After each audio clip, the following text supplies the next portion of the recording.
So, according to our plan, today I'm supposed to give teaching on precious human life.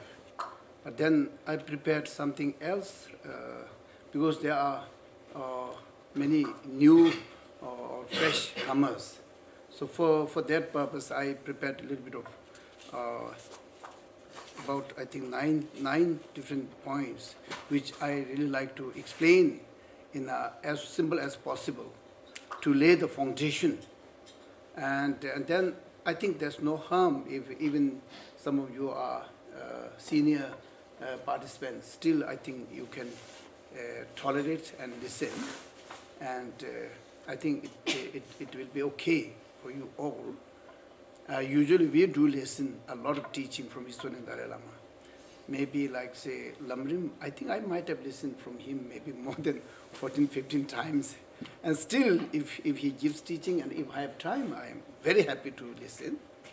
Why? Because when we listen, okay, now this I know, okay. I just try to reconfirm, okay, oh yes, this is my understanding, and I also understand in this way, okay, now this is correct, okay, you just keep. And then another thing, is it closed? Oh,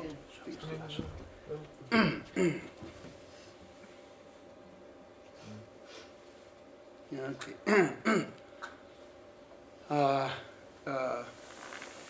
There are so many detailed things, you see, and then sometimes, oh, okay, in this point, I need this to be added, okay, added, because every time,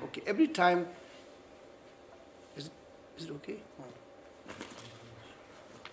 Mm-hmm.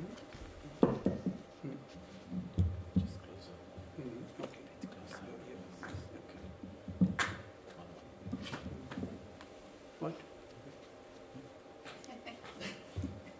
Is it? Okay.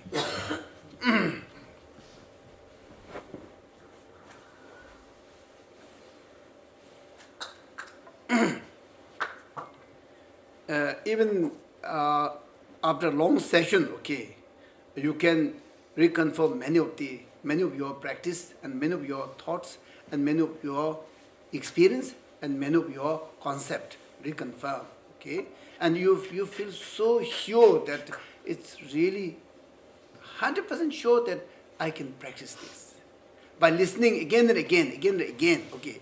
And sometimes teacher explain in such a way that oh, okay, that I never heard, or this is a very special technique.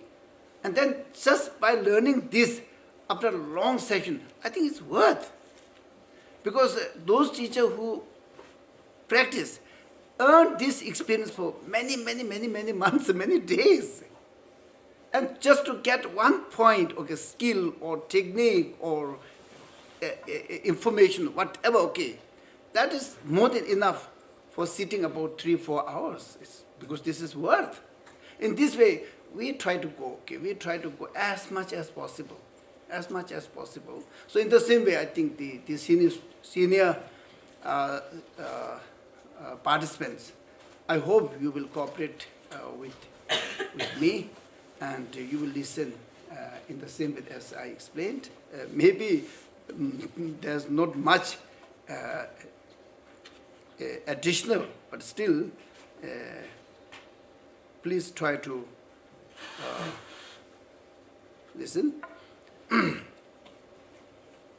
So there are a few basic things which I think is very important. When I heard the question yesterday, especially in the evening and in between, when I heard this question, and then I've I found that I need to explain some of the terms and some of the concepts little bit in a very simple way, so that, and then when in the second session in the afternoon, when I talk about all these precious human life and rebirth and the changes and everything, and then I think maybe a little bit easier. Okay. I hope this is okay to everybody. First is like, do you really agree? Do you really agree, or do you have a understanding that mind can be developed and mind can be transformed or changed into another level? Do you really understand this? Do you get a concept how the mind functions? Okay, how the mind functions. If the mind at present, if it is totally polluted by afflictive emotions, and do you see that this is possible to remove all the afflictive emotions? And then if you see, and how, in what way, do you have any sort of reason or example or experience? Say that, okay, this is really possible. This is really possible. If you don't have very good understanding of, yes, the nature of the mind itself is very pure. But all these afflictive emotions or bad karmas are coming on the way, and these afflictive emotions and bad karmas are not in the natures of the mind. Mind in nature itself is a very, very pure and clear. Okay? There's no stain of any of the afflictive emotions. It's very clear, clean, pure. Okay?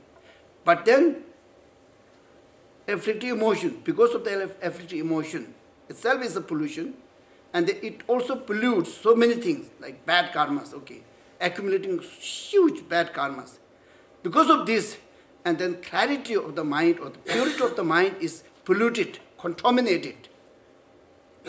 If you see in this way, okay, do you get some point, okay, do you get some sort of understanding that, okay, if this is a situation, and then that means, okay, that the pollutions or the contaminations are coming little later, means those are not in the natures of the mind. If these are in the natures of mind, then it has to come with the mind.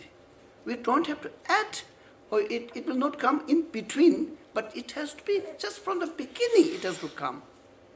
Already polluted, okay, already contaminated. And so, what do you think, okay, what is your understanding of this? Because we are trying to achieve happiness, and then possibly we also try to achieve nirvana. And then the highest level of achievement is enlightenment.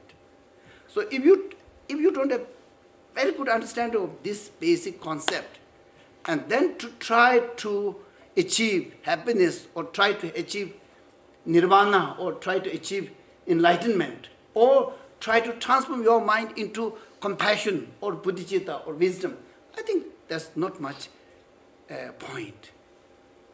That this is very important. This is very, very important.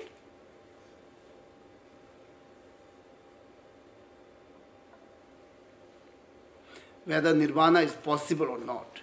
Okay, it totally depends upon how we can remove all the sources of suffering and suffering. Okay. When it comes to the suffering and sources of suffering, and then bad karmas and afflictive emotions. And then if these are removable from the mind, means by removing all these things, and the mind remains very pure. Okay. If you can understand this, I think that is very, very essential.